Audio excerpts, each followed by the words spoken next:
Marekani imeahidi kutoa mabilioni ya dola kwa ajili ya misaada ya kibinadamu duniani, ikiendelea kujionyesha kama mmoja wa wafadhili wakubwa wa watu wanaokabiliwa na njaa, vita, magonjwa na majanga mbalimbali.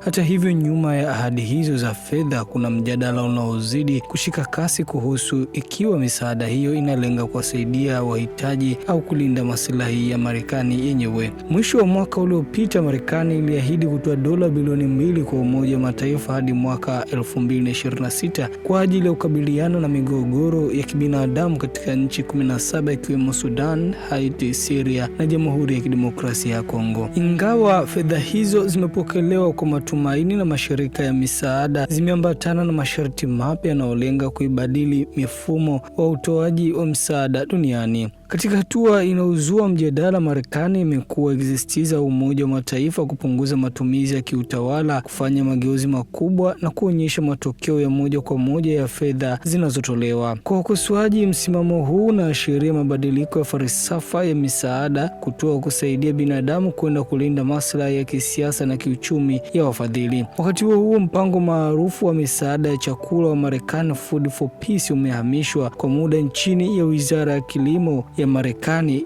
USDA, baada ya kupunguzwa kwa shughuli za USAID. Wafuasi wa hatua hiyo wanasema italeta uwazi na ufanisi zaidi katika matumizi ya fedha za ulipa kodi. Lakini wakosoaji wanaona taswira tofauti. Chini ya mfumo huo mpya, sehemu kubwa ya fedha za misaada zinatarajiwa kutumika kununua mazao kutoka kwa wakulima wa Marekani. Hali hiyo imeibua hofu kwamba misaada ya chakula inaweza kuanza kutumika kama njia ya kusaidia uchumi wa Marekani badala ya kuwafikia kwa haraka watu wenye njaa kali zaidi duniani. Wachambuzi pia wanaona kinzani katika sera za Marekani. Kwa upande mmoja, bunge la Marekani limeidhinisha dola bilioni 50 kwa ajili ya misaada ya kigeni na kuendelea kufadhili mapambano dhidi ya ukimwi, malaria, kifua kikuu na polio.